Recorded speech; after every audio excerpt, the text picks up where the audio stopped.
क्योंकि राजीव रंजन की हम लगातार रिपोर्ट्स देख रहे थे माहौल क्या है में महिला मतदाता की अगर राजीव बात करें 81 लाख छत्तीसगढ़ में महिला मतदाता है और लगभग 1,70,00,000 मतदाता मध्य प्रदेश में हैं। क्या लग रहा है, महिलाओं ने इस बार बम्पर वोटिंग की है, ये भी आंकड़े सामने आ रहे हैं, तो क्या महिलाएं जो हैं वो इस बार चेंजिंग फैक्टर बन सकती हैं राजीव? देखिए, यहीं की बात नहीं है, छत्तीसगढ़ मध्य प्रदेश की बात नहीं है दिव्या। पूरे देश में महिलाओं का जो परसेंटेज है जनसंख्या के लिहाज से वो करीब करीब आधे आधे का है। और एक महिला वोट बैंक की राजनीति कुछ दिनों से शुरू भी हुई है कि महिलाओं को देखते हुए साधते हुए गवर्नमेंट अपनी नीतियां भी बना रही हैं, अपनी स्कीम्स भी दे रही हैं। देखिए, कुल मिला के अगर मध्य प्रदेश के चुनाव की मैं समीक्षा करूं संक्षिप्त में, तो वो ये है कि भारतीय जनता पार्टी ने जो ये पूरा चुनाव लड़ा है वो अपनी योजनाओं के आधार पर लड़ा है, जिसमें पहला उसकी योजना लाडली बहना योजना है जो 5-6 महीने पहले शुरू हुई थी।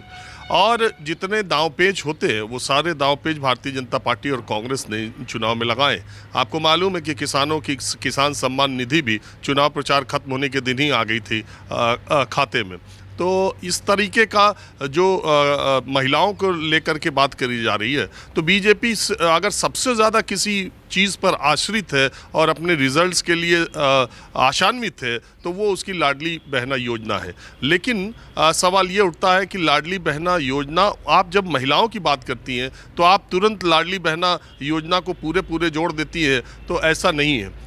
देखिए, 1/3 महिलाएं जो है वो लड़कियां 30 साल से कम उम्र की हैं और उसमें 18 से 30 साल की उम्र में, क्योंकि ये विवाहिता स्त्रियों को मिला है अभी तक, तो एक बड़ा चंक जो 18 से 30 का है, तो 30% ऐसी महिलाएं हैं, लड़कियां हैं, तो स्त्रियां हैं जो कि लाडली बहना योजना का फ़ायदा उन्हें नहीं मिला।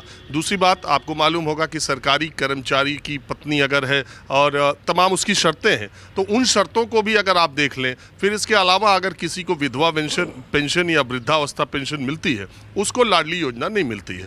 तो इस तरीके के अगर आप देखेंगे तो 50% के आसपास ऐसी महिलाओं में ऐसी महिलाएं हैं जिनको कि लाडली बहना योजना का कोई फ़ायदा नहीं मिलता है।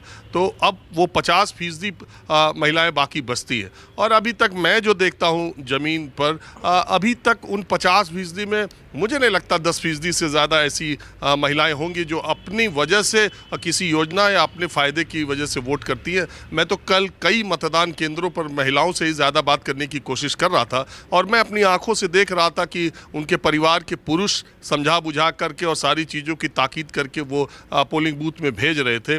तो मुझे ऐसा लगता है कि लड़कियां, महिलाएं घर की ज़्यादातर, हालांकि ये लोकतंत्र के लिए ठीक नहीं है कि आप अपने हिसाब से न करें, लेकिन ज़्यादातर वो घर वालों के कहने पर वोट करती है। पहली बात तो ये। दूसरी बात ये है, जैसा विपिन कह रहे हैं उससे मैं पूरी तौर पर सहमत हूँ। कांग्रेस पार्टी की कोई आंधी नहीं चल रही है, भारतीय जनता पार्टी की कोई आंधी नहीं चल रही है। ये बड़ी क्लोज फाइट है और उम्मीदवारों के आधार पर ज़्यादातर लड़ाइयाँ हुई हैं, पार्टी के आधार पर नहीं। देखिए, मध्य प्रदेश में इस तरह का मध्य प्रदेश की राजनीति सियासत इस तरह की है कि यही दो पार्टियां, कोई कभी इधर चला जाता है, उधर चला जाता है और उसमें बहुत बुरा भी इधर के लोग नहीं मानते। तो स्थानीय उम्मीदवारों के आधार पर बहुत सारी सीटों पर लड़ाई हुई है, इसलिए ये कह पाना मुश्किल है कि कौन ज़्यादा आगे है कौन पीछे है। लेकिन इतना ज़रूर है कि मोटे तौर पर आप देखेंगी जो 30 साल, मैंने कल बहुत कोशिश की नौजवानों से बात करने की, 30 साल से नीचे के नौजवानों ने आप देख लीजिएगा किसी भी रिपोर्ट में, उसमें बहुत कम बोले हैं और मुझे लगता है कि वो जो करेंगे वो ज़्यादा फैक्टर इम्पॉर्टेंट होगा। और दूसरी बात यह कि भारतीय जनता पार्टी को 2018 में कांग्रेस से ज़्यादा मत प्रतिशत मिला था, बावजूद इसके कांग्रेस को भाजपा से 5 सीटें ज़्यादा मिली थी। तो ये जो और पिछली बार के चुनाव में भी मैं था, तो पिछली बार के चुनाव में ज़मीन पर कांग्रेस की वैसी चर्चा नहीं थी जैसी इस बार मध्य प्रदेश में थी। तो लेकिन और एक दिलचस्प बात बता दूं जो मैंने कई कार्यक्रमों में बोला है, मैंने पूरे मध्य प्रदेश में भारतीय जनता पार्टी की सरकार के खिलाफ या शिवराज सिंह चौहान के खिलाफ कोई एंटी इनकम्बेंसी नहीं देखी। ठीक है राजीव, आपके पास दोबारा भी आएंगे।